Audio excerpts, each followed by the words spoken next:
कहानी की दुनिया चैनल में आप सभी का स्वागत है दोस्तों।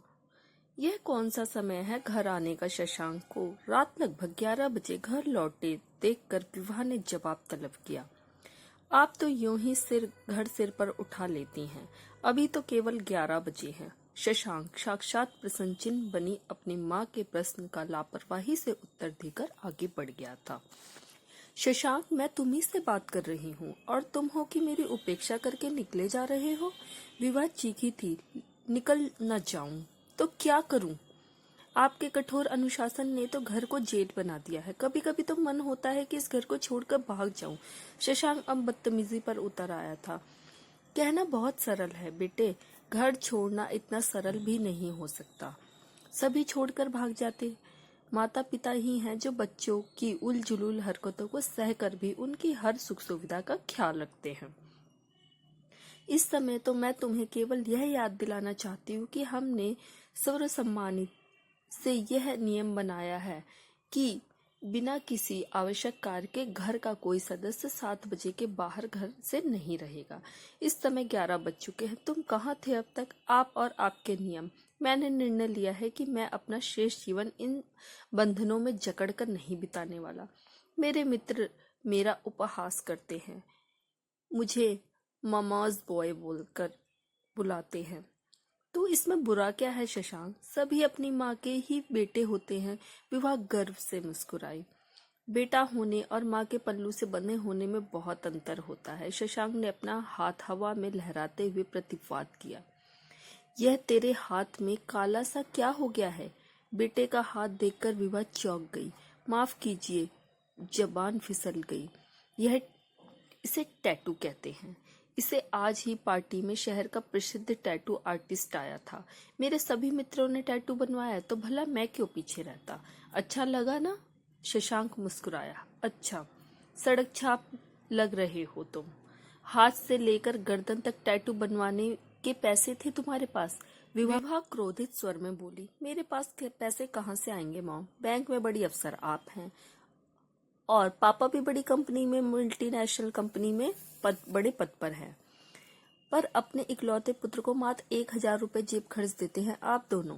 लेकिन मेरे मित्र आपकी तरह तत्पूज्य नहीं हैं। मेरे मित्र असीम ने ही यह शानदार पार्टी की थी और टैटू आदि का प्रबंध भी उसी की ओर से था। पार्टी तो सारी रात चलेगी। मैं तो आपके डर से जल्दी आ गया। शशांक ने बड़ी ठसक से कहा।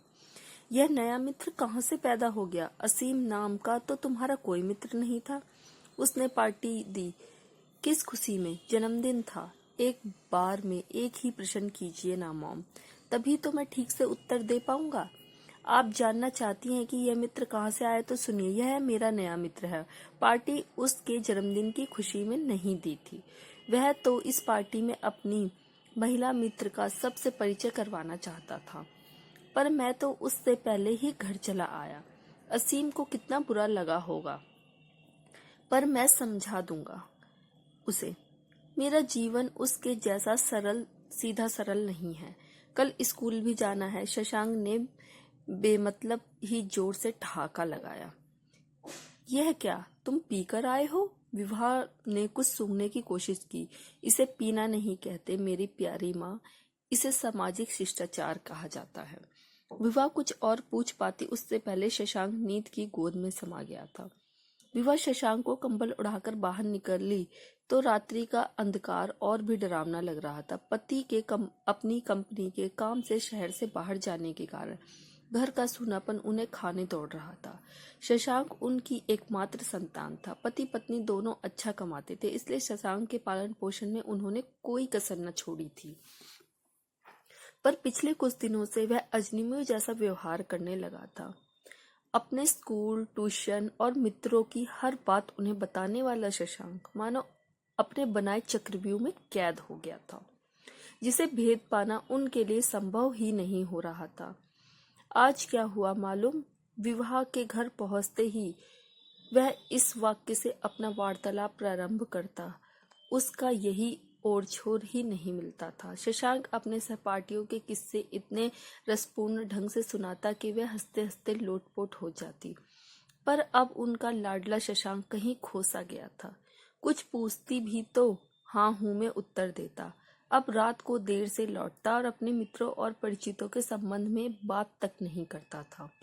शशांक तो शायद खा पी कर आया था, पर उसकी हरकत देखकर विभा की भूख प्यास खत्म हो गई थी। विभा ने काफी देर तक सोने का असफल प्रयत्न किया, पर नींद तो उनसे कोसों दूर थी। मन हल्का करने के लिए उन्होंने पति संदीप को फोन मिलाया। हेलो विभा, क्या हुआ? सोई नहीं क्या अभी तक? सब कुशल तो है? संदीप का स्वर उभरा। विभा मन ही मन जल भुन गई। यह भी समय था जब जनाब सारी बात दूरभाष वार्ता में गुजार देते थे। अब 11 बजे ही पूछ रहे हैं कि सोई नहीं क्या?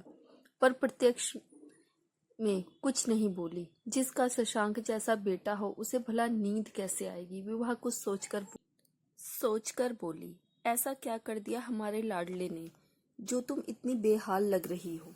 संदीप हंसकर बोले, अपने मित्रों के साथ किसी पार्टी में गया था, कुछ ही देर पहले खा पी कर लौटा। अर्थात सचमुच पी कर। मन तो हो रहा था कि डंडे से उसकी खूब पिटाई करूं, पर क्या करूं, अकेली पड़ गई हूं। विवाह ने पूरी कहानी कह सुनाई।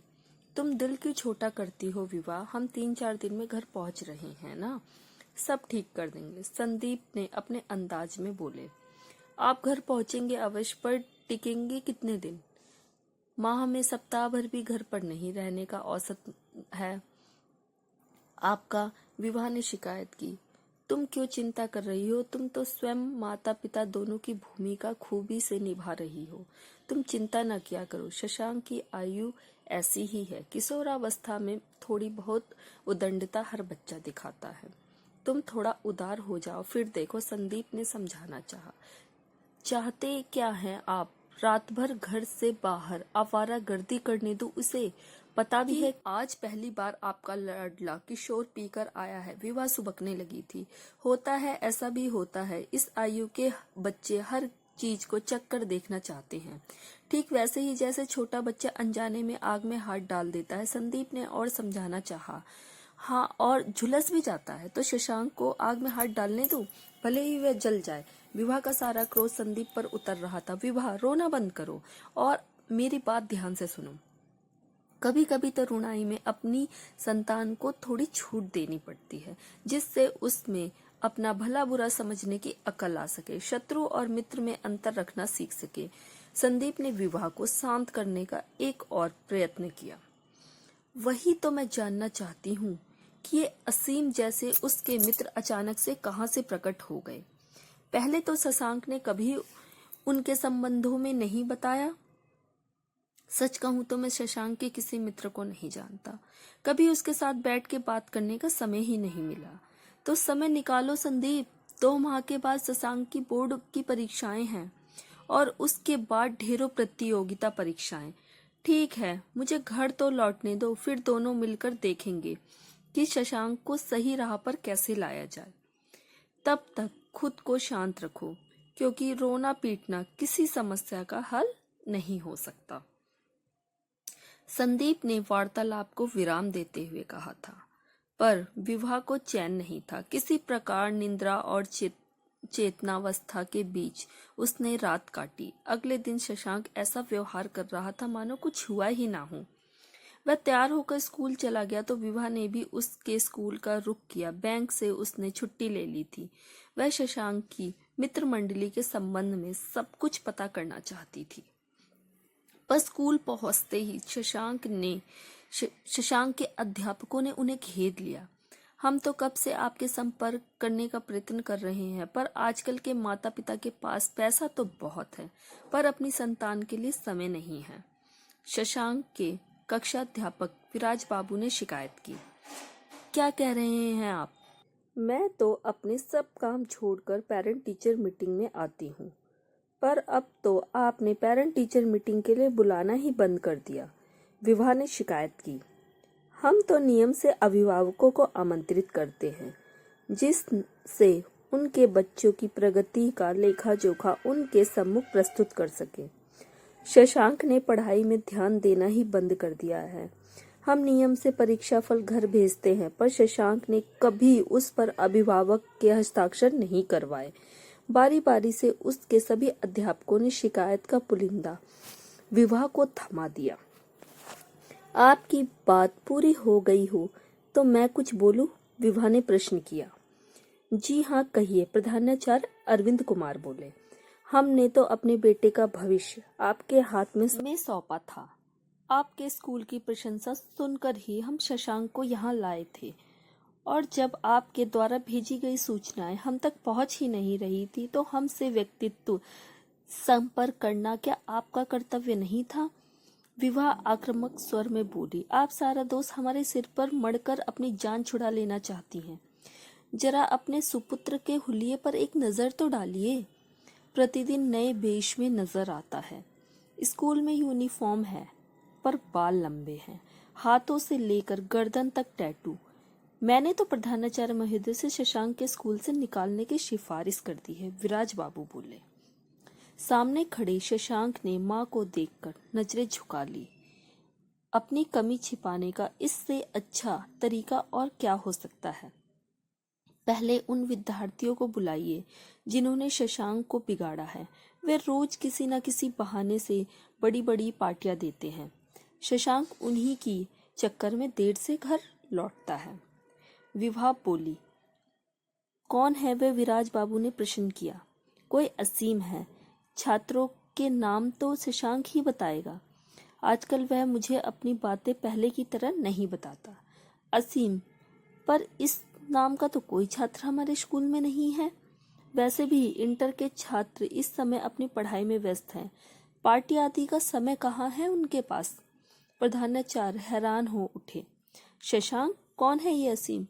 कुछ बोलते क्यों नहीं? विभा ने प्रश्न किया। यह मेरा फेसबुक मित्र है। नीरज, सोमेश, दीपक और भी कई छात्र उन्हें जानते हैं। शशांक ने बहुत पूछने पर भेद खोला। मैंने तो तुम्हारा फेसबुक अकाउंट बंद कर दिया था। विभा हैरान हो उठी। पर हम सबका अकाउंट स्कूल में प्रोजेक्ट करने के बहाने हम इनसे संपर्क करते थे, शशांक ने बताया। राज खुलना प्रारंभ हुआ तो पर्दे दर परत खुलने लगी। असीम और उसके मित्रों की पार्टियों के लिए धन शशांक और उसके मित्र ही जुटाते थे, और यह सारा पैसा माता पिता के को बिना बताए घर से चोरी करके लाया जाता था। विवाह ने सुना तो सर थाम लिया। बैंक का कामकाज संभालती है वह, पर अपना घर नहीं संभाल सकी। मैडम, आप धीरज रखिए और हमें थोड़ा समय दीजिए। भूल हमसे अवश्य हुई है, पर भूल आपसे भी हुई है। काश आपने यह सूचना हमें पहले दी होती। इस समस्या की जड़ तक जा रहे हैं। यह हमारे छात्रों के भविष्य का प्रश्न तो है ही, हमारी संस्था के सम्मान का भी प्रश्न है। प्रधानाचार्य के आश्वासन दिया। 3-4 दिन बाद फिर से आने का आश्वासन देकर विभा घर लौट आई। शशांक भी उनके साथ ही था। अब तक खुद पर नियंत्रण किए हुए विभा घर पहुंचते ही फूट फट कर रो पड़ी। माँ, क्षमा कर दो मुझे। भविष्य में मैं आपको कभी शिकायत का अवसर नहीं दूंगा। शशांक उन्हें सतावना दे रहा था। मुझसे भूल कहाँ हो गई शशांक? मैंने तो तुम्हें सदा कांच के समान ही संभाल कर रखा। फिर यह सब क्यों? अगले दिन दीपक भी लौट आए थे और सारा विवरण जानकर वह सुन्न रह गए थे। शीघ्र ही उन्हें पता लग गया था कि असीम और उसके मित्र युवाओं को अपने जाल में फंसाकर नशीली दवाओं तक का आदी बनाने का काम करते थे। संदीप और विभा सिहर उठे थे। शशांक बर्बादी के कितने करीब पहुंच चुका था, इसकी कल्पना भी उन्होंने नहीं की थी। मेरे बेटे के भविष्य से बढ़कर तो कुछ भी नहीं है। मैं तो शशांक के लिए लंबी छुट्टी लूं, आवश्यकता पड़ी तो सदा के लिए। विभा बोली। माँ, आज मैं कितना खुश हूँ कि मुझे आप जैसे भविष्य संवारने वाले माता पिता मिले हैं। कहते हुए शशांक भावुक हो उठा। अरे बुद्धू, माता पिता तो धनी हो या निर्धन, शिक्षित हो या अशिक्षित, सदैव संतान की भलाई ही सोचते हैं। पर ताली तो दोनों हाथ से ही बजती है ना। तुम तो समझ लो कि अब तुम्हारी आज्ञा का पूरी तरह पालन करना पड़ेगा। अभी तुम्हारा भविष्य सुरक्षित रहेगा। नहीं तो विभा बोल रही थी कि संदीप वाक्य पूरा कर बोले। नहीं तो तुम अपनी माँ को तो जानते हो, वह अपना भविष्य दांव पर लगा सकती है, पर तुम्हारा नहीं। और तीनों के सहमत ठाकों से सारा घर गूंज उठा। दोस्तों, आज की युवा पीढ़ी बहक ना जाए इसलिए आप अपने बच्चों से फ्रेंड की तरह ट्रीट करें। उन्हें जाने अनजाने में कुछ इस तरीके से मत डांटिए ताकि वह आपसे बातें छुपाने लगे। इस तरह से व्यवहार करें ताकि वह अपनी सारी बातें आपसे शेयर करे और गलत रास्ते पर ना चल पड़े। आज की कहानी आपको कैसी लगी दोस्तों? अपनी प्रतिक्रिया अवश्य दें। मुझे आपके अनमोल विचारों और सुझावों का इंतजार रहेगा। वीडियो अच्छी लगी तो लाइक करें और अगर चैनल पे नए हैं तो चैनल को सब्सक्राइब करें। आपका एक सब्सक्राइब हमारे लिए सराहनीय है दोस्तों। हर हर महादेव दोस्तों।